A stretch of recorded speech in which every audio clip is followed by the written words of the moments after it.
जब भी हम चीन यानी चाइना का नाम सुनते हैं तो हमारे दिमाग में क्या आता है? बड़ी बड़ी चमकती हुई इमारतें, दुनिया को टक्कर देती टेक्नोलॉजी और एक ऐसी महाशक्ति जो अमेरिका को आंखें दिखाती है। चीन की सरकार हमेशा दुनिया को अपनी यही परफेक्ट तस्वीर दिखाती है। लेकिन रुकिए, क्या यह पूरा सच है? पिछले कुछ समय से सोशल मीडिया पर चीन के कुछ ऐसे वीडियोस तेजी से वायरल हो रहे हैं जिन्होंने पूरी दुनिया को हैरान कर दिया है। इन वीडियोस में आलीशान इमारतों के पीछे छिपी बदबूदार मलिन बस्तियां, कचरे के ढेर में जिंदगी गुजारते लोग और दाने दाने को तरसते गरीब परिवार नजर आ रहे हैं। तो आखिर असलियत क्या है? क्या वो चीन एक धोखा है जो हमें टीवी पर दिखता है, या फिर यह वायरल वीडियोस कोई प्रोपेगेंडा है?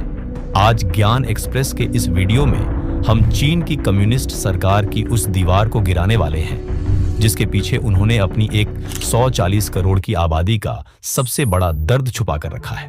वीडियो को अंत तक जरूर देखिएगा, क्योंकि आज चीन का वो चेहरा आपके सामने आएगा जो आपने पहले कभी नहीं देखा। दोस्तों, चीन को समझने के लिए आपको सबसे पहले यह समझना होगा कि दुनिया में एक नहीं बल्कि दो चीन बसते हैं। एक है शहरी चीन और दूसरा है ग्रामीण चीन। पिछले 30 से 40 सालों में चीन ने जो तरक्की की है उसका 90% फायदा सिर्फ उन शहरों को मिला है जो समंदर के किनारे बसे हैं, जैसे शंघाई, बीजिंग और शेनजेन।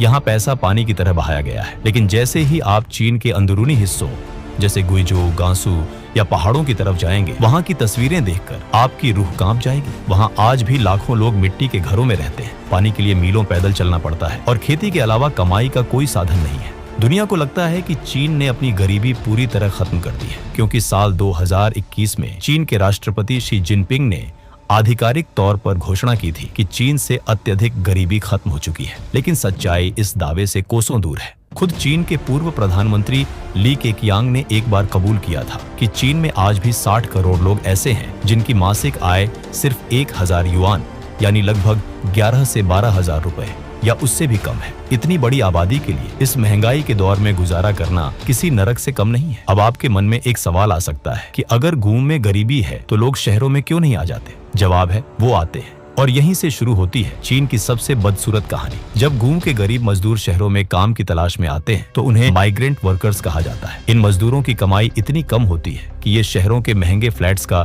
किराया नहीं दे सकते। नतीजा क्या होता है? ये लोग शहरों के ही बाहरी हिस्सों में बनी तंग, गंदी और बेहद घनी बस्तियों में रहने को मजबूर हो जाते हैं। चीन में इन्हें अर्बन विलेजेस कहा जाता है। इन इलाकों में दो इमारतों के बीच इतनी कम दूरी होती है कि झरोखे से हाथ मिलाकर पड़ोसी से बात की जा सके, इसलिए इन्हें हैंडशेक बिल्डिंग्स भी कहते हैं। यहाँ न तो साफ सफाई की कोई सही व्यवस्था है, न ही शुद्ध पीने का पानी मिलता है। चारों तरफ कचरे के ढेर और बदबूदार नालियां होती हैं। जो वीडियोस आजकल वायरल हो रहे हैं उनमें से ज्यादातर इन्हीं अर्बन विलेजेस के होते हैं, जहां की जिंदगी किसी भी विकासशील देश के सबसे खराब स्लम जैसी दिखती है। लेकिन चीन सरकार इन गरीबों को शहरों में पक्के तौर पर बसने क्यों नहीं देती?